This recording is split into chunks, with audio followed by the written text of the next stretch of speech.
I, like so many other people, have reached a point where we are fed up with the Meghan Markle debacle. We love Britain and we are loyal to the Queen, but we are disgusted with the controversy Meghan had brought with her. It is time to draw the line in the sand. There are so many other matters and people more important than her. So let us step over the line that we had drawn and look at the legality and facts of the Markle controversy first. Fact: if Meghan Markle had done a few of the things she had been accused of, it is not just a matter of material for a soap opera or a YouTube video, but actually serious issues with serious legal ramifications. Actions that us mere mortals would have spent some time in jail for. So let us look at those issues. The first one, we all know, and this is a statement of fact and not fiction, we know that she had committed plagiarism on many occasions. In writing, on her Instagram account, in her speeches, in Vogue, etc. So what is the legal ramification of plagiarism? Most cases of plagiarism are considered misdemeanors, punishable by fines between $1,000 and $50,000 and up to 1 year in prison. Plagiarism, however, can be considered a felony under certain laws. For example, if a plagiarist copies and earns more than $2,500 from copyrighted material, he or she may face up to $250,000 in fines and up to 10 years in jail. Secondly, if it is true that Meghan was caught inside the palace taking photographs and recording private conversations, she could be charged with espionage. Sentences and penalties for espionage vary according to the facts of the case, but typically include long prison sentences, often for life.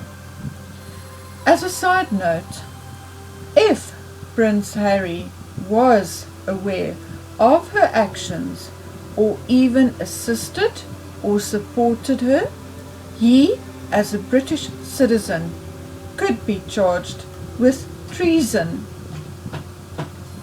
Thirdly, if it is true that she claimed money from Prince Charles for clothes she actually got for free, and if it is true that she faked her pregnancy, the charge for these actions will be or could be fraud.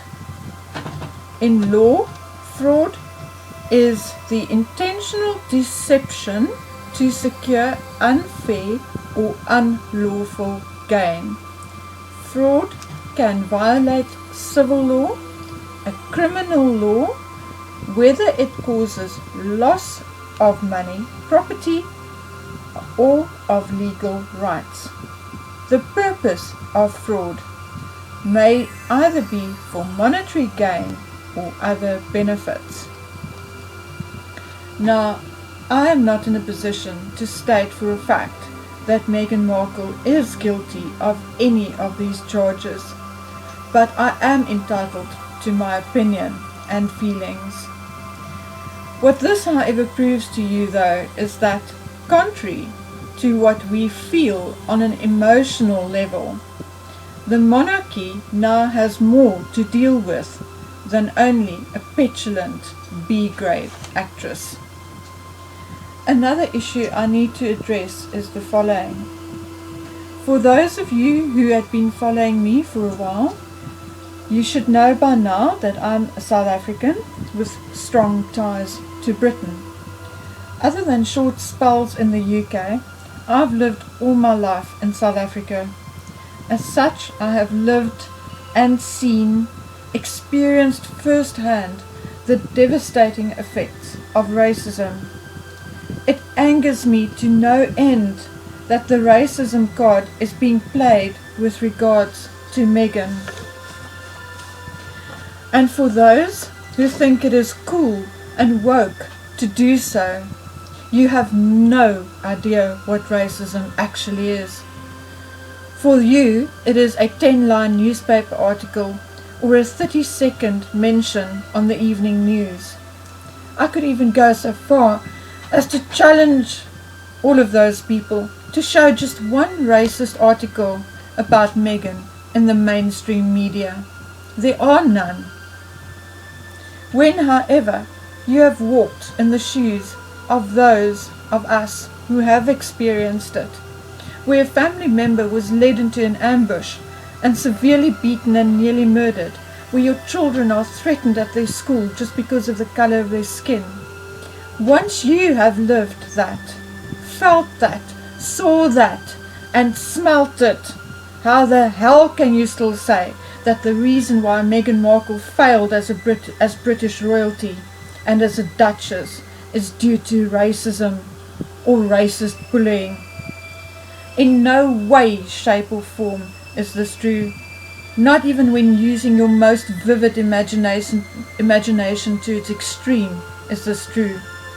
Those who in desperation are now using racism as an excuse should be ashamed of themselves.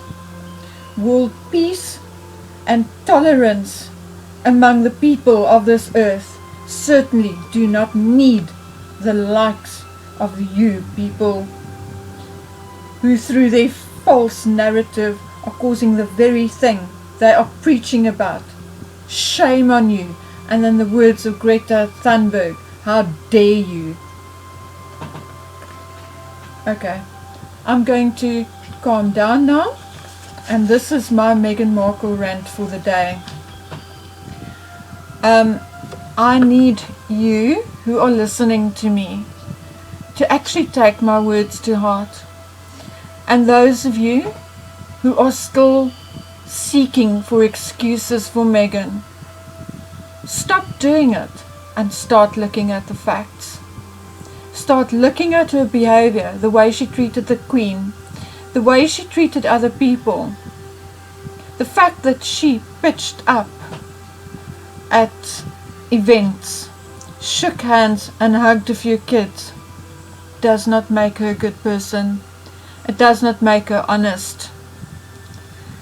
So along with us, let's not look at Meghan Markle as a symbol of everything that is good or bad in this world, but let's call her out for what she has truly done to be and to become a divisive force in the Royal British monarchy, and a divisive force among us mere mortals who just wish to survive and taste a little bit of happiness on a daily basis. I thank you for listening to me today, and I'm sorry that I got a bit heated, but I think it's necessary that we put the truth out there. Now I will take a break, and I'll be back in a day or two with some more positive news. Have a good day. Love you all. Bye.